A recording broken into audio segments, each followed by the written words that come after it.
Update po ulit dito mga ka-farmers sa aing talong na Calixto F1, no. So sa edad niya pong 14 days na po, simula po na lipat tanim.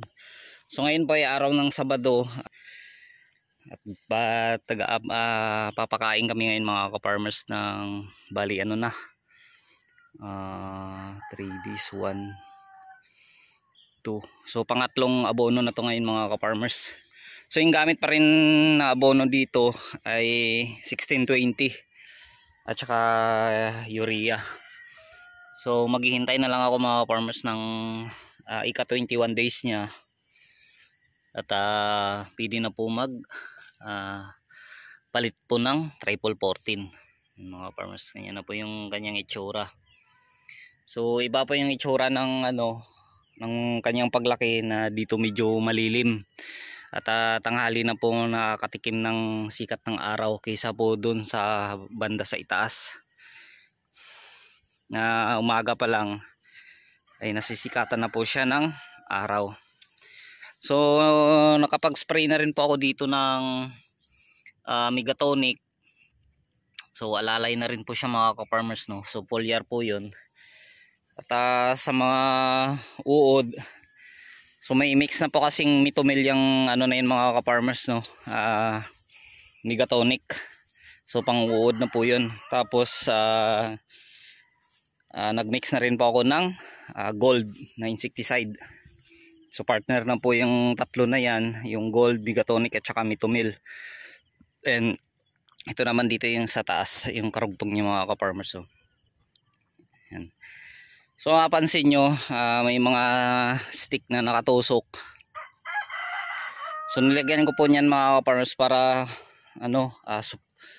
suporta po na hindi po maapakan ng manok. Dito kasi marami akong mga manok. So isang stick lang, hindi po nila marekta maapakan at maiwasan po nila yung ating tanim. So hindi naman lahat po yan nilagyan ko dahil dito lang po kasi malapit sa kubo. Yan lang po yung nilagyan ko. Maganda na rin po yung kanyang mga dahon. At nakapag-spray na rin pala ako dito mga farmers ng herbicide na Maximus. So bali pangatlong araw na po ngayon simula ako nakapag-spray. So mapapansin natin naninilaw na po yung mga damo. So hindi ko na po inintay na masyadong yumabong yung damo para hindi po magastos sa herbicide. At saka hindi masyadong angat po yung nozzle ng sprayer. So habang malilit pa po mga farmers yung damo, so sprayan na po kagad natin. Kasi mahirap na po kasi pag tumaas pa sa talong, no. So yung pag-spray natin medyo paangat. So matatamaan na po yung ating talong. Yan, no. So tumalab na rin po siya. So yan na po yung itsura. So halos sa pa lang, bihira pa lang din naman kasi ako mag-spray dito mga farmers ng panguod, kaya ayan, no. Hindi po talaga maiiwasan na atakihin talaga nila. So yung iba naman wala. Ayan, tulad po nito. Yan po yung ganyang itsura. So hindi po, yan nga yung sinasabi ko, hindi po pantay yung paglaki ng aking talong dahil yung mga punla ko may maliliit at may malalaki. So yung malalaki dyan talagang malalaki na yung punla. So yung iba mga farmers, so ulit po yan. So kinakain pa rin ng uod. So kapag kasi may pinuputol po yung uod, so tinatamnan ko po ng bago dahil may mga punla pa po akong natira doon.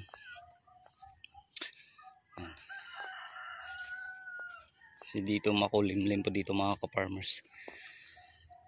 Yan, dyan po yung area ko na ampalaya at saka sitaw. So puro sa baba pa lang yan mga ka-farmers yung kanyang trellis. So wala pa siyang pinakabalag sa taas. So dahil focus pa tayo dito mga ka-farmers sa ating bagong tanim na Calixto F1. So sa may niraton ko naman, iyan dyan, at saka dito sa kabila, Yan, grabe yung damo niya mga ka-farmers. At hindi ko pa kasi naituloy yung pag-spray ng herbicide. Dahil yung nakaraan dito ay medyo ano, akala ko uulan kaya dito lang ako nag-spray. So i-sprayan ko din po yan mga ka-farmers. So timing lang. So mas maganda kasi na tanghali makapag-spray. Yung tuyo na po yung hamog. Tapos kailangan maghapon po yung init para maganda po yung talab ng herbicide. So tulad po dito mga ka-farmers, so, maganda po yung talab ng herbicide. So yun lang po mga ka-farmers, no. I-update ko lang po kayo tuwing mag-aabono po kami dito.